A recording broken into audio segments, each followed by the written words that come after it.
Hello, and welcome to another episode of Unworthy History. Today we got some more actual history for you from this book right here, Historical Sketches of Kentucky by Lewis Collins. This book was published all the way back in 1848. Now here we're going to pick up on our story about Daniel Boone. This is the second episode in this series. So this is basically about Daniel Boone's second foray into Kentucky around the early 1770s.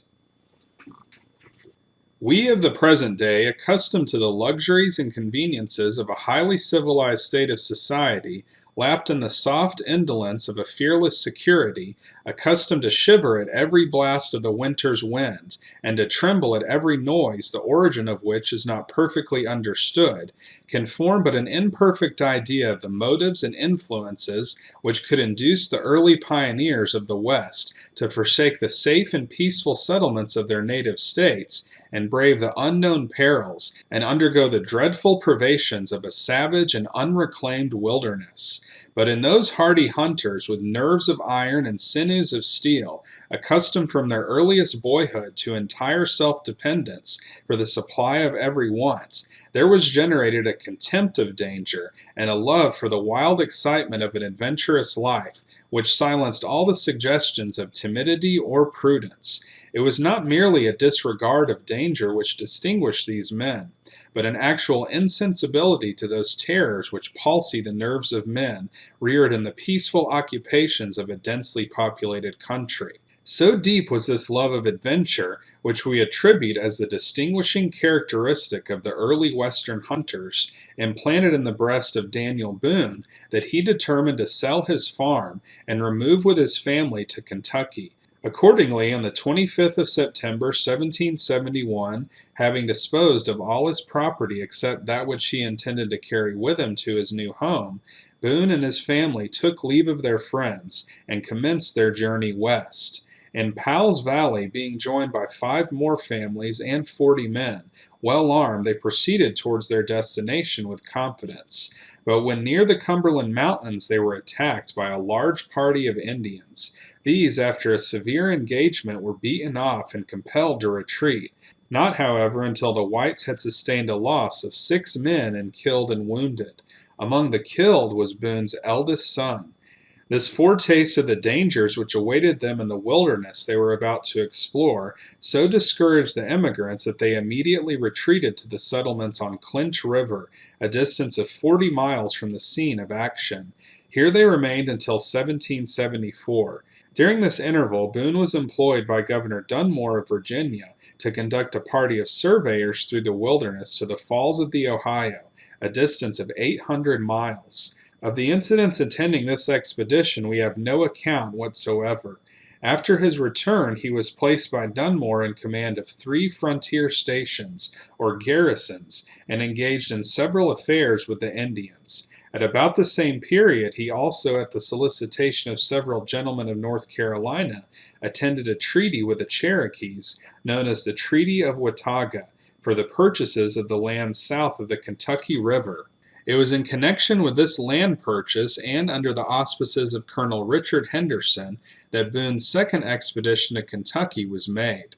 His business was to mark out a road for the pack horses and wagons of Henderson's party. Leaving his family on Clinch River, he set out upon the hazardous undertaking at the head of a few men in the early part of the year 1775, and arrived without any adventure worthy of note on the 22nd of March in the same year, at a point within 15 miles of the spot where Boonsborough was afterwards built. Here they were attacked by Indians, and it was not until after a severe contest and loss on the part of the whites of 4 men in killed and wounded that they were repulsed. The attack was renewed the next day, and the whites sustained a loss of 5 more of their companions. On the 1st of April they reached the southern bank of the Kentucky River, and began to build a fort afterwards known as Boonsborough. On the 4th they were again attacked by the Indians and lost another man, but notwithstanding the dangers by which they were continually exposed, the work was prosecuted with indefatigable diligence, and on the 14th of the month finally completed. Boone instantly returned to Clinch River for his family, determined to remove them to his new and remote settlement at all hazards. This was accordingly effected as soon as the circumstances would permit. From this time the little garrison was exposed to incessant assaults from the Indians, who appeared to be perfectly infuriated at the encroachments of the whites, and the formation of settlements in the midst of their old hunting grounds. And the lives of the immigrants were passed in a continued succession of the most appalling perils, which nothing but unquailing courage and indomitable firmness could have enabled them to encounter. They did, however, breast this awful tempest of war, and bravely and successfully, and in defiance of all probability, the small colony continued steadily to increase and flourish, until the thunder of barbarian hostilities rolled gradually away to the north, and finally died in low mutterings on the frontiers of Ohio, Indiana, and Illinois. The summary nature of this sketch will not admit of more than a bare enumeration of the principal events in which Boone figured.